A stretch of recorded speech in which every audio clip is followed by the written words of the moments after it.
नमस्कार साथियों, current affairs में आपका स्वागत है। भारतवर्ष 2026 में ग्लोबल बिग कैट समिट का आयोजन नई दिल्ली में करेगा। इस बात की घोषणा हाल ही में कोप 30 की बैठक में भारत के पर्यावरण, वन और जलवायु परिवर्तन मंत्री ने की।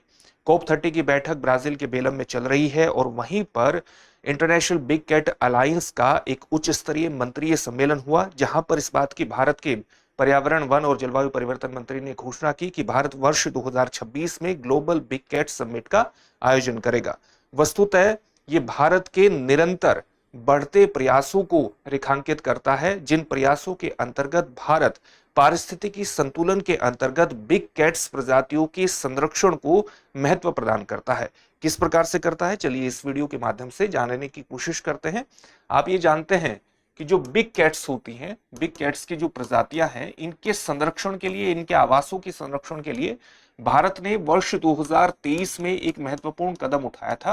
और वो कदम ये था कि उसने एक अंतर्राष्ट्रीय गठबंधन की शुरुआत की थी। उस गठबंधन का नाम था international big cat alliance. Project tiger के 50 वर्ष पूर्ण होने पर इंटरनेशनल बिग कैट अलायंस की शुरुआत अप्रैल 2023 में कर्नाटक के मैसूर में की गई थी। वस्तुतः इसका जो विचार है वो वर्ष 2019 में भारत के प्रधानमंत्री नरेंद्र मोदी के द्वारा ही दिया गया था।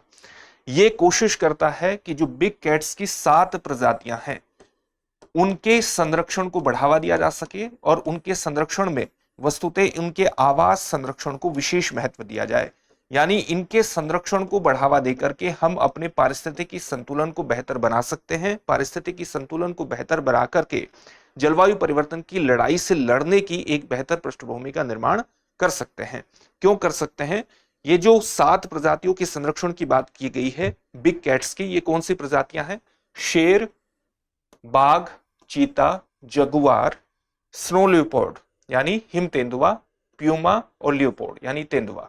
ये 7 प्रजातियां हैं जिसके अंतर्गत इंटरनेशनल बिग कैट अलायंस जो गठित किया गया है, उसके अंतर्गत इन 7 प्रजातियों पर फोकस किया जाएगा, उनके संरक्षण पर फोकस किया जाएगा, उनके आवास पर फोकस किया जाएगा। और ये वस्तुतः जो इंटरनेशनल बिग कैट अलायंस है, ये 90 से अधिक रेंज देशों और गैर रेंज देशों का गठबंधन है। इसका मतलब क्या हुआ? रेंज देश वे देश होते हैं जहां पर इनमें से कोई ना कोई प्रजाति प्राकृतिक रूप से पाई जाती है, और गैर रेंज देश वे देश हैं जहां पर इनमें से कोई भी प्राकृतिक रूप से प्रजाति नहीं पाई जाती, लेकिन वे देश जलवायु परिवर्तन की लड़ाई में और पर्यावरण संरक्षण के अंतर्गत इनके संरक्षण को महत्व प्रदान करते हैं और उन्होंने किसी न किसी प्रकार से इनके संरक्षण में रुचि दिखाई है, तो उनको कहते हैं गैर रेंज देश। तो 90 से अधिक रेंज देशों और गैर रेंज देशों का एक गठबंधन है। और अभी तक, क्योंकि इसका एक, आप कह सकते हैं कि एक डॉक्यूमेंट भी है, और जब आप उसको रेटिफाई कर दे तभी आप इस सम्मेलन में शामिल हो सकते हैं। तो अभी उस डॉक्यूमेंट को लगभग 17 देशों ने एक तरह से वेरीफाई किया है। तो 17 देश इसमें शामिल हो चुके हैं आधिकारिक रूप से, और 30 देशों ने आधिकारिक रूप से, 30 से अधिक देशों ने इसमें आधिकारिक रूप से शामिल होने की एक तरह से इच्छा जताई है। तो ये इन 7 प्रजातियों की संरक्षण में एक तरह से संरक्षण के लिए उठाया गया कदम है। और ये 7 प्रजातियां अगर आप देखेंगे तो ये एपेक्स प्रीडेटर है। एपेक्स प्रीडेटर का मतलब खाद्य श्रृंखला में उच्चतम स्तर पर विद्यमान शिकारी है। और जब खाद्य श्रृंखला में उच्चतम स्तर पर विद्यमान कोई शिकारी प्रजाति होती है, तो उसकी उपस्थिति ही वस्तुतः इस बात का संकेत होती है कि उस क्षेत्र में पारिस्थितिकी संतुलन बना हुआ है। क्योंकि अगर पारिस्थितिकी संतुलन नहीं होगा तो इनकी संख्या में कमी आ जाएगी, और या ये एक स्थान से दूसरे स्थान पर गमन कर जाएंगे।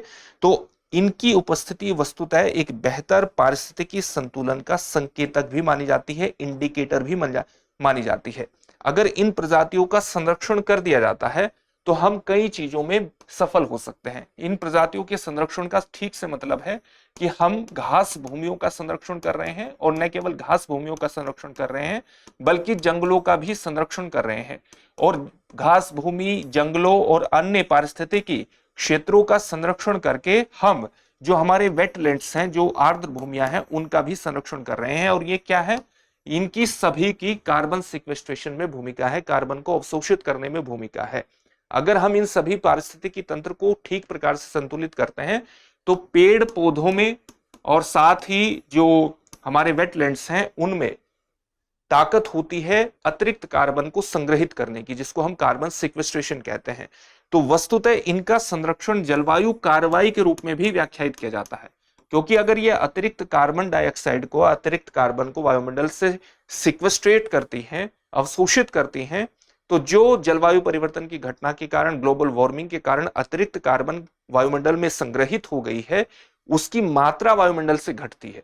तो ये अपने आप में एक प्राकृतिक जलवायु एक्शन माना जाता है, जलवायु कार्रवाई मानी जाती है। अगर हम इन बड़ी बिल्ली प्रजातियों को संरक्षित करते हैं तो स्वाभाविक रूप से हमारी प्राकृतिक जलवायु कार्रवाई एस्टेब्लिश हो जाती है। साथ ही हमारे जो वाटरशेड एरिया है, वाटरशेड एरिया मान लिया कोई नदी है और अलग अलग क्षेत्रों से इस प्रकार से कई नालों से, नदियों से, छोटी छोटी धाराओं से पानी आता है, तो इस एरिया को वाटरशेड एरिया कहते हैं।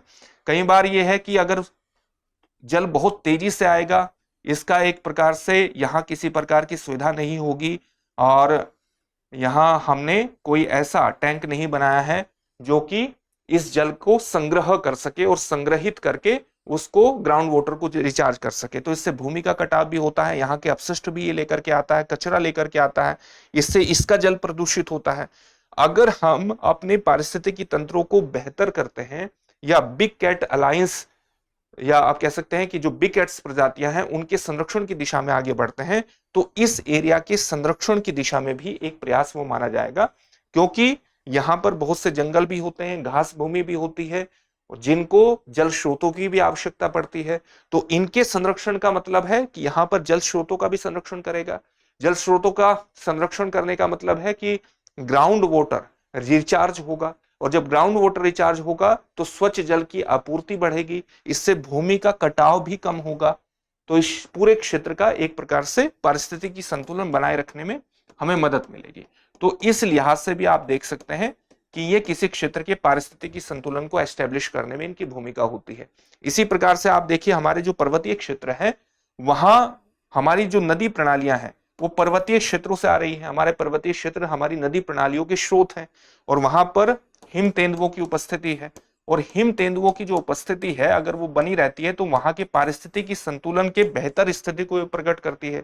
इसलिए हिम तेंदुओं का संरक्षण वस्तुतः पारिस्थितिकी तंत्र के संतुलन को ही प्रकट करता है और वो हमारी पूरी नदी प्रणाली से जुड़ जाता है। इसलिए बिग कैट्स प्रजातियों का संरक्षण वस्तुतः पारिस्थितिकी संतुलन बनाए रखना और जलवायु परिवर्तन की एक प्राकृतिक कार्रवाई के रूप में देखा जाता है। और इसी संदर्भ में जो वर्ष 2026 का ग्लोबल बिग कैट समिट है वो महत्व रखता है और बिग कैट्स के संरक्षण की दिशा में ये भारत का एक और बड़ा कदम है। जो इंटरनेशनल बिग कैट अलायंस है उसका जो सचिवालय है वो कहां पर है? वो सचिवालय नई दिल्ली में ही है। ये भी जानकारी अपने एग्जामिनेशन के हिसाब से नोट कर लीजिएगा। अब इससे संबंधित एक प्रश्न देख लेते हैं जिसका उत्तर आपको कमेंट बॉक्स में कमेंट करके देना है। और प्रश्न है IBCA यानी इंटरनेशनल बिग कैट अलायंस निम्नलिखित में से किस या किन जानवर या जानवरों बिग कैट्स की प्रजाति के संरक्षण के लिए कार्य करता है? आपके सामने ऑप्शंस क्या हैं? शेर, बाघ, हाथी, बाघ और तेंदुआ, केवल अफ्रीकी बड़े जानवर, या बाघ, शेर, तेंदुआ सहित 7 बड़े बिल्ली प्रजातियां। इस प्रश्न का उत्तर कमेंट बॉक्स में कमेंट करके जरूर दीजिए। फिर से एक नए सेशन में आपसे मुलाकात होगी। धन्यवाद। अब एग्जाम की तैयारी को और बेहतर करने के लिए हमारे चैनल को लाइक, शेयर और सब्सक्राइब करना ना भूलें।